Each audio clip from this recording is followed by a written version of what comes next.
पूर्व विधायक विशाल पटेल का कांग्रेस के राष्ट्रीय सचिव सत्यनारायण पटेल के बयान पर बड़ा पलटवार। राम की राह पर चलने वाला व्यक्ति अगर राम का दामन थाम रहा है और ऐसे व्यक्ति को अगर कोई व्यक्ति कचरा कहेगा तो मुझे उनकी सोच पर धिक्कार है जो राम को कचरा बोल रहा है। सत्यनारायण पटेल ने कांग्रेस छोड़कर बीजेपी में शामिल होकर नेताओं को बताया था कचरा।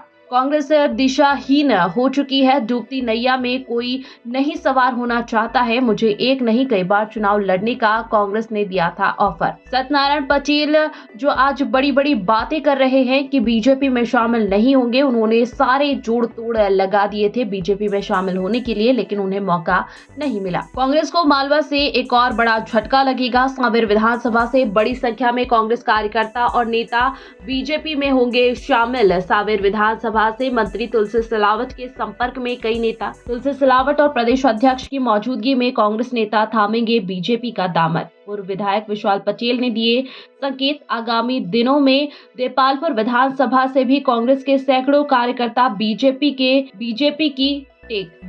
की लेंगे सदस्यता। मैं तो ये कहूँ कि बीजेपी एक विश्व की सबसे बड़ी पार्टी है।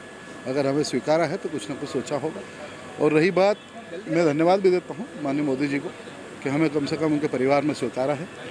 और रही बात सत्यनारायण पटेल की कि वो कहते हैं कचरा, तो मैं तो ये कहूँगा कि जनता ने उन्हें पहले ही कचरा समझकर 5-5 बार ठुकरा दिया है, तो ये खुद समझ सकती है कि कचरा कौन है।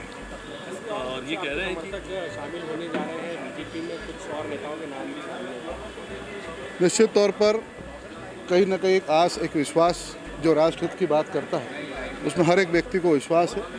कल सांवेर विधानसभा के अनेक ऐसे व्यक्ति माननीय तुलसी साहब जी के नेतृत्व में अनेक लोग शामिल होंगे। उसके बाद महू के लोग शामिल होंगे।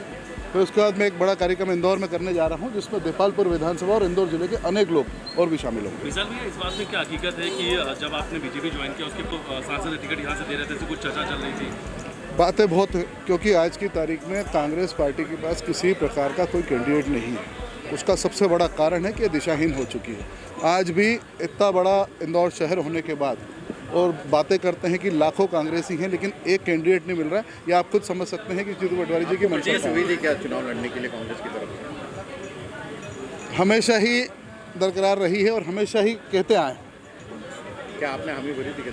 किसी प्रकार की मुझे मालूम है कि डूबते नैया में पाँव में नहीं रखूंगा। सत्यनारायण पटेल तो कह रहे हैं कि किसी की माँ के दूध में ताकत नहीं है, कोई बीजेपी ज्वाइन करा दे। कोई किसी को कराना या किसी को नहीं कराना, ये मैं नहीं समझता हूँ।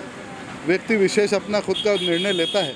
अब ये टिप्पणियाँ करना, ये जो बातें हुई मैं इस पूर्व में कह चुका हूँ, इन्हीं सब बातों के कारण ही जनता ने उन्होंने ठुकराया था। कभी वो बीजेपी के संपर्क में थे? निश्चित तौर पर पहले भी आपने देखा होगा, उस परिवार का आप ही मीडिया के माध्यम से ही पता लगता था कि रोज़ कहीं ना कहीं वो संपर्क में थे। बीजेपी में शामिल हो रहे हैं, उन्हें सत्यनारायण पटेल कचरा कह रहे हैं कि टेंचिंग राउंड में ऐसे लोग जाए। जो राम की राह पर चलने वाला व्यक्ति अगर राम का दामन थाम रहा है और ऐसे व्यक्ति को अगर व्यक्ति कचरा कहेंगे, तो मैं तो कहूँगा कि उनकी सोच के ऊपर धिक्कार है कि जो राम को कचरा कह रहे हैं। NTV टाइम, जनता की बात जनता के साथ।